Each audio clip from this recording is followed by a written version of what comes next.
Tonight on Southern Newsweek, a Dunedin couple decorate the outside of their house with Christmas lights, Forest and Bird announce a summer holiday program in the Catlins, and a plastic duck makes a long journey down the Clutha River.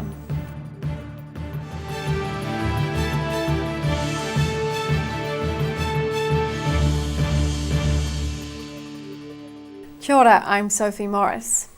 From Waldronville to Waitati, Dunedin homes are being lit up like Christmas trees as residents cover their homes in an assortment of colourful, flashing and festive light displays. For one Fairfield couple, their efforts are attracting thousands of visitors. The residents of John and Isabel Fraser in Fairfield. For each of the last 7 years, their home on Martin Road has been transformed from standard suburban dwelling into a multicoloured Christmas masterpiece. Yes, when I was over in America, I saw some of the big department stores and I thought I'd like to put a display on like them. And he certainly made a good fist of it with thousands of multicoloured lights, an inflatable Santa Claus and a nativity scene.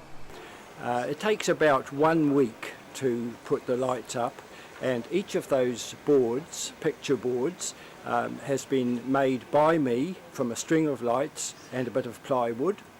And they take about 1 day each for 2 people to make. But his labour of love is certainly worth it. Planning for the display starts in October. Last year, around 1,000 people visited on Christmas Eve alone. Some people collect steam engines, little miniature trains. I do Christmas lights, and it's a major hobby of mine, and I really love doing it, particularly for the kids. He says the word has got out about the display and they're already seeing more people stop by for a look than ever before in Dunedin, the South today. A summer program in the Catlins is promising a festival of birds, butterflies and bats, fossils, fish and family fun throughout next month. Entering its 3rd year, the Forest and Bird South Otago Catlins summer program aims to educate, enthuse and inform people about the unique natural environment around them. Constructing a nesting box for little blue penguins, just one of the activities on offer as part of the Catlins summer program. We've got walks and talks in the Catlins, based around environmental and scientific ideas, highlighting sea lions and birds and natural wonders of the Catlins. The program is set to run throughout January with a series of 20 events, including expert talks, guided bushwalks, children's activities and hands-on conservation. Most activities are free or by gold coin donation and are suitable for families and children. Yeah, it talks about fungi and the microscopic life in the bush. Walks in the Tanamomo where people don't usually go. So once a year we have to take a group in there, as long as they do a little bit of weed busting on the way. Guides are often experts in their fields and have spent many years studying the specific elements of the Catlins ecosystem. And this year's program includes opportunities for the handyman. People can build a little blue penguin nest box. Little blue penguins are much more vulnerable to dog attacks and other animals and human interference. So getting them in a nest box like this gives them some protection rather than having an open nest where they could just be attacked by particularly dogs. Details of the Catlins summer program can be found on the Forest and Bird South Otago Facebook page. In Catlins, for the South Today. One of the last remaining Scarfy watering holes is now in the hands of students. The Otago University Students Association has bought Starters Bar and plans to keep it open as a safe place for students to drink. Quite possibly the last true student bar in North Dunedin. Starters Bar on Frederick Street's been bought by Otago University's Students Association. Events manager Jason Schroeder says they've been looking at purchasing the pub for the last couple of months. The plan really is to retain Starters Bar as a student-orientated bar.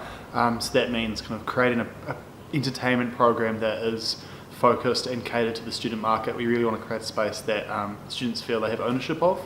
But some alcohol researchers are sceptical whether it'll draw the crowds given the changing drinking habits of students and the much cheaper booze on offer at supermarkets. Schroeder says that's all the more reason to create a genuine student pub. There's a significant number of first-year students on campus that have to leave their colleges from about 9 p.m. at night if they want to go out, and if Starters wasn't here, there really isn't anywhere for them except in student flats or in the Octagon. The OUSA wants Starters to remain a lively student haunt. It won't be going upmarket or turning into a gastro pub anytime soon. And with the closure in recent years of traditional student bars like the Guardies and the Bowler, they say it's a no-brainer. This is the last student bar. I mean, you've got U-Bar and you've got the Cook, and they kind of operate and they program stuff for students, but in terms of like a day in, day out student bar, this is the last one. He doesn't know how much they plan on charging for a jug or a pint, but says the aim is to open early next year. In Dunedin, the South Today. A plastic duck, which competed in a charity race in Alexandra during October, has apparently made its way down the Manuhirakia and Clutha rivers to end up at the Roxburgh Dam. Workers removing flood debris after the recent deluge found the duck and have made it their mascot. When clearing the huge amount of driftwood washed up at Roxburgh Dam, workers found a little plastic duck who'd had a long journey of 30 kilometres down to Manuhirakia and Clutha rivers following a duck race in Alexandra some 2 months ago. Turns out this duck is from the Alexandra Parent Centre Manuhirakia duck race they had back in October. So the team decided to rescue the duck, and it became our mascot for the rest of the work on the jet boat that was pushing the material around, and the duck oversaw all the operations. And they're going to try and get in touch with the duck's original race sponsor. So now we're quite keen to try and return the duck to the person that had number 424. So we'll make some inquiries and see if we can do that. Sitting on the prow of the jet boat, the mascot got to oversee the mammoth task of clearing the tangled wood. It was a big job, something like 400 truckloads, a couple of thousand tonnes of debris. The wood collected under the plastic duck supervision isn't going to waste, with plans for it to be chipped into garden mulch. In Roxburgh, for the South Today. Queenstown's mayor has hit out at the New Zealand Transport Agency over Queenstown's traffic woes, saying he's frustrated by the slow pace of progress. He has also hinted at new infrastructure, including a dedicated cycling and walking bridge across the Shotover River and a new roundabout at Lake Hayes Estate. The agonisingly slow pace of Queenstown traffic, a major bone of contention for locals. The increase in congestion and major backlocks prompting a meeting last night organised by the Lake Hayes and Shotover Country Community Association. Mayor Jim Bolt faced a barrage of questions and shared his own frustrations. The worst morning I've struck so far. It took me 50 minutes from Lakeside Lake Hayes, into the council offices. But I've learnt my lesson and I leave at 7 a.m. in the morning now.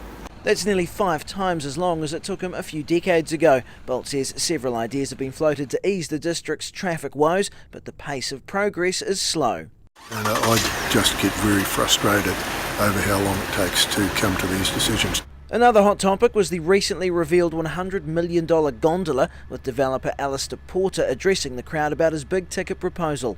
I've had a lot of experience with gondolas overseas, and to be perfectly frank, in my opinion, they're not intrusive on people. They're high up in the air, and most people walking, frankly, are looking forward or looking around them.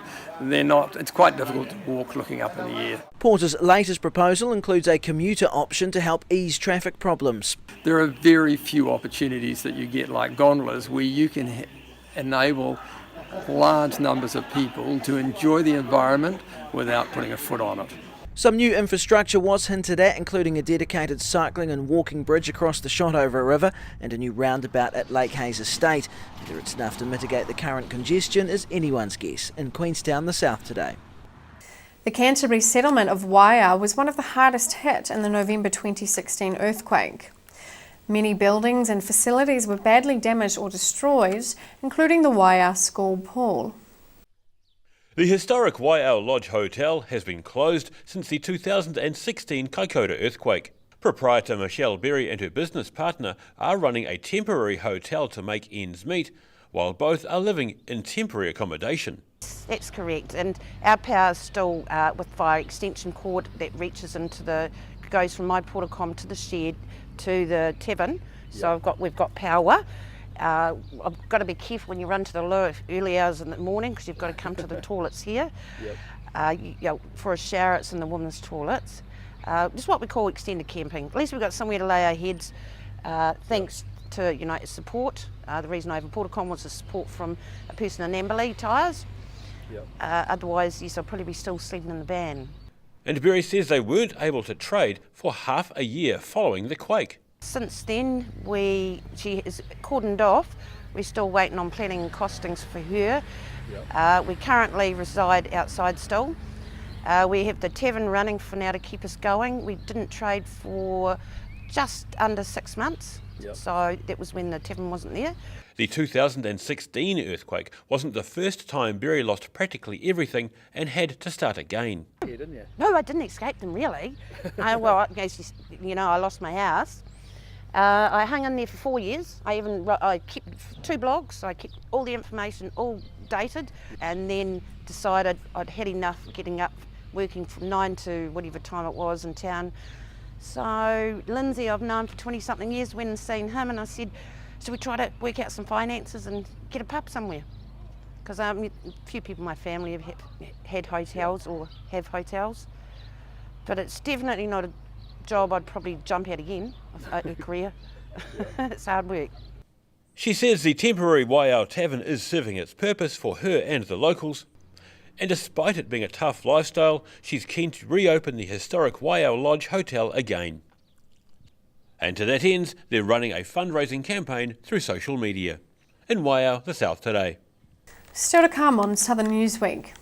A Brighton couple awoke to find hundreds of plants stolen from their garden, and a deflated military tank goes on display at the Dunedin Public Art Gallery.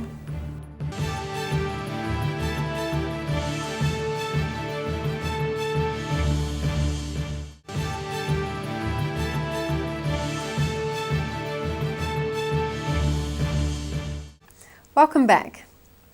A Brighton couple have been left distraught and in tears following the brazen theft of their newly planted natives during the middle of the night. When Kim and Diane Rapley woke up recently, they found over 100 native plants had been uprooted and stolen from their Tyree Mouth Road property. Just bare dirt where over 100 native plants had been carefully planted the day before. Brighton couple Kim and Diane Rapley woke up to discover the theft of their plants yesterday morning. We bought them off a nursery, Ribbonwood Nurseries, and the plants that we had were ackee, alerias, cabbage trees, flaxes. There were 30 dragon's gold right up the top, kauais, and there's only 3 of them left. So whoever's taken them have taken, native plants that have been mature, because we bought them when they were quite big plants. They were up to 1 to 1.5 metres high. The plants cost close to $2,000, plus there was another $450 for the pea straw placed around them. And the wasted energy in planting is an additional cost. It's the value of our effort we've digging holes and planting them and then putting the pea straw around them. The couple have now set up a security camera and are offering a reward for the plant's recovery. All the work we put into it just sort of guts us a wee bit that somebody has watched us plant those plants and then gone and pulled them out, stole them. Police say they'd like to hear from anyone who noticed any suspicious activity in the area overnight. In Dunedin, for the South Today. Fine weather brought out a big crowd for the Queenstown Mountain Bike Club's annual season of Shred event in Fern Hill last weekend. And with something for all ages on offer, the Shred is proving to be a popular event on the local calendar. Perfect conditions, a big crowd and a quality field for this year's Season of Shred mountain biking event in Queenstown. Organisers wrapped with the weather and the turnout at the Wynyard Jump Park. Last year was a bit of a wet one, so we're really happy with the weather and the turnout this year. It's obviously clouds have parted, the sun's out, it's really warm. Wish I had a short sleeve on, and we're really happy. Everyone's enjoying it. The day featured appearances by pro riders Connor McFarlane and Tom McLean, while about 100 competitors tackled a Grade 5 Black Diamond Trail in the King Salmon Race. This year we have a kids jump jam and then we have an adult jump jam. We had the King Salmon Race just finished actually just a few minutes ago. We crowned King and Queen of Salmon. The whole point of it is raising funds for the club. He says it's taken him and 4 colleagues from Atlas Beer Cafe about 3 months of planning, along with help from club members. This year, yeah, it's definitely better than last year already. We'll be able to, we're really happy with the turnout so far. Lots more families. With that kids jump jam definitely brought out a lot of people, so we're really happy with the turnout. For the record, Queenstowners Kathy Morris and Reese Potter took out the women's and the men's categories of the King Salmon race in Queenstown, the South today. China's complex transition to a capitalist society is the subject of a striking new exhibit at the Dunedin Public Art Gallery. A replica of a Soviet tank made entirely out of leather is part of an exhibition of contemporary Chinese art. It took 35 workers 2 years to make this deflated replica of a Soviet T-34 tank, part of a new exhibition of contemporary Chinese art at the Dunedin Public Art Gallery. The exhibition takes a broad look at contemporary Chinese art since post-cultural revolution, so from the late 70s onwards. The exhibition includes 23 works from 16 different artists. He Xiangge's Soviet tank is made entirely of Italian leather, reflecting China's complex transition to a capitalist society. The artist is quite interesting because he takes a very apolitical stance, but his practice clearly has some political connotations, and I think he leaves that up to the audience to kind of take from that what they will. The piece is constructed from 250 hides and 50 kilometres of string. It arrived in Dunedin from Sydney in various crates. The body came as one unit, and all the wheels and the tracks and the bags and the gun all came as individual components that we had to then piece together and stitch by hand with leather thread. So every component down to the thread is leather, and you can definitely smell that when you enter the space. The exhibition opens to the public on Saturday in Dunedin, the South today.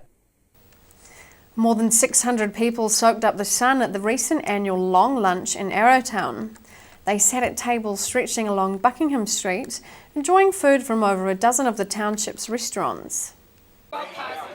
Hundreds of diners enjoying local cuisine right along Arrowtown's Buckingham Street for the 8th annual long lunch. Organisers say it's a great way to raise funds for local groups. One of the major charities is the Arrowtown Charitable Trust, which is working on lighting and heritage projects around Arrowtown. And we also have some auctions, some silent oak auctions and some art auctions. And the recipients of that are going to be the local Arrowtown Predator Control Group. The event has been taken over by the Arrowtown Promotion and Business Association after long-time organiser Malcolm Blakey pulled out, citing excessive red tape and a lack of support from the council. This is the first year we've been running it ourselves. We'll do an assessment at the end and have a look at where we're going with it. But it's so popular, we probably could have sold twice as many seats, but you can only fit so many people in town. So we've got 600 diners in town. She says tickets sold out within hours, with diners enjoying food from over a dozen of the town's restaurants. Why wouldn't you come to a long lunch here? Because it's the most beautiful town in the world. The weather gods have been very kind to Arrowtown, and they usually are. You know, with the Autumn Festival in April, in 35 years, they've had one day that's been really bad, one market day, parade day that's been really bad. And with this event, we've been blessed every time. The association's contracted Christchurch-based Multi-Events Limited to run the event, and there's a possibility it'll be extended next year to include more people in Arrowtown, the South today. Still to come on Southern Newsweek. Protesters sing carols in opposition to coal mining, and a crowd gather in Queenstown for a vigil for slain tourist Grace Mullane.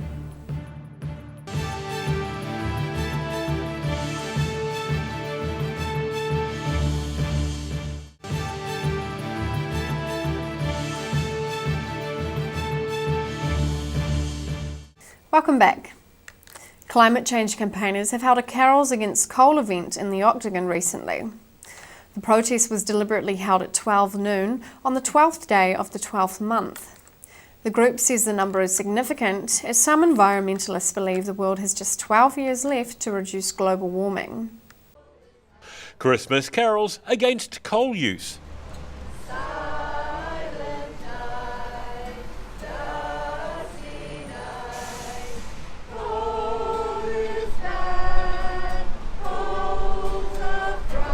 Members of Dunedin environmental and religious groups rallying in the Octagon, beginning as the clock struck 12 on the 12th day of the 12th month. We all got pretty worried about the latest United Nations IPCC report that says we have 12 years to reduce our emissions by half. We have to halve our emissions globally if we want to preserve a future for our kids. Penwarden says if the rate of climate change isn't slowed or even reversed, it could result in a very bleak future for the planet. We're going to shoot past 1.5 degrees Celsius of global warming. We're going to shoot past 2 degrees of global warming, and that will be very, very likely before mid-century. I've got an 18-month-old granddaughter. Her future looks really, really scary. And the group has a holiday message for the general public. I'd just like to say that if you care about your kids' future, please think really hard over the Christmas holidays about joining in with groups like Oil Free Otago. Knox Church is part of our Christmas carols today. If you're a church group, please join together with other people and let's work all together to stop fossil fuels. Today's protest is a combined effort between Oil Free Otago and Knox Church. In Dunedin, the South Today. Some of the world's most futuristic technology is coming to New Zealand, but not where you might think. In the back corner of Wanaka's Spencer House Mall, the finishing touches are being applied to a full-motion virtual reality adventure arcade, believed to be the first of its kind in the country.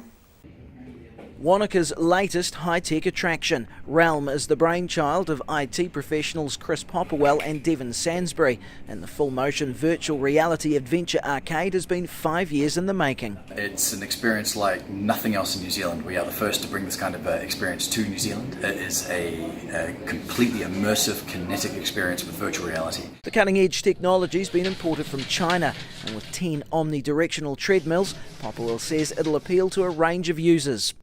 Go for a stroll along a lake, through a foreign city, you can play football against the greats, you can take part in the capture the flag deathmatch with your friends.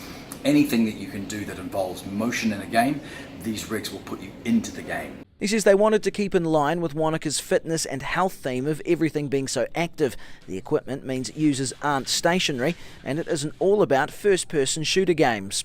What we'd really like people to be able to come and experience is for those people who possibly can't do something and they would really like to try it, if we can offer that experience to them, then they would be really proud. Like some people can't walk up Worst Peak but would like to know what it's like to watch the sunrise over the lake. So we'll provide them the ability for them to do that experience here. Realm is believed to be the first of its kind in the country and is set to officially open on Friday. In Wanaka, the South Today. About 100 mourners have gathered on the shores of Lake Wakatipu to pay tribute to slain English tourist Grace Millane. People brought flowers, candles and pictures of Miss Millane to the vigil, organised by Queenstown woman Amanda Morris. A small birthday cake placed gently on an English flag, surrounded by flowers. On the cake, 22 brightly coloured candles, one for every year of slain English tourist Grace Millane's life. She was last seen alive on December the 1st, the day before she would turn 22. I wanted to bring her a birthday cake because I know she probably wouldn't have got one. Close family friend Josh Lewis, one of around 100 mourners, gathered on the shores of Lake Wakatipu last night for a vigil in honour of Millane. I've been around their house, loads of friends from where I'm from. I've been around her house, been around her, so she's like a little sister for us as well, really. The vigil was organised by Queenstown woman Amanda Morris, who, like Grace, originally came to New Zealand as a backpacker from the UK. All over New Zealand, a lot of people, are very upset, shocked, disappointed. Members of the crowd left flowers and tea-like candles at the memorial. Others carried pictures of Millane. Just to pay our respect for someone that we can completely relate to, and for her family because they're so far, and just thought about all my parents and how heartbroken they'd been, just to show our support for them. More vigils are planned around the country tonight, including Auckland, Wellington and Dunedin. In Queenstown, the South Today. When a two-time Commonwealth Games gold medalist boxer talks about high-performance training, it pays to listen. And when David Nyika put St Kevin's College pupils through the paces of a workout he developed to keep him going in the ring, the pupils worked. Getting some next level training advice from double Commonwealth Games gold medalist David Naika. The affable boxer spent the week at St Kevin's College in Oamaru thanks to a family connection. My uncle invited me to St Kevin's, and it just happened to fall on the same week that my grandparents were having their 50th wedding anniversary, and they all live here, so here I am. He's taken the time to show some of the school's best athletes what's involved in taking their game to the next level. It really comes down to the individual, how bad they want it and what they're willing to give up to pursue that dream. A valuable insight for the students. He was taking us through his boxing unit, he was saying. Yeah. So show us what he does and how he prepares. Just focus on pushing yourself, showing resilience. Yeah. And just sticking with it, keep pushing. But while Naik has tasted success at the international level, it hasn't been without sacrifice, something he's tried to instill in the St Kevin's athletes. For me, that was just simple stuff like not going out and chasing too many girls and drinking with my friends and not making that my priority, I guess. My priority has always been my sport. Naika's next fight is scheduled for late February. Until then, he's happy to pass on what he's learned so far to some of Oamaru's most promising. In Oamaru, the South Today. That's all for Southern Newsweek. Head online and check us out on Facebook or keep up with Southern News via our website, channel39.co.nz. I'm Sophie Morris. Thanks for watching.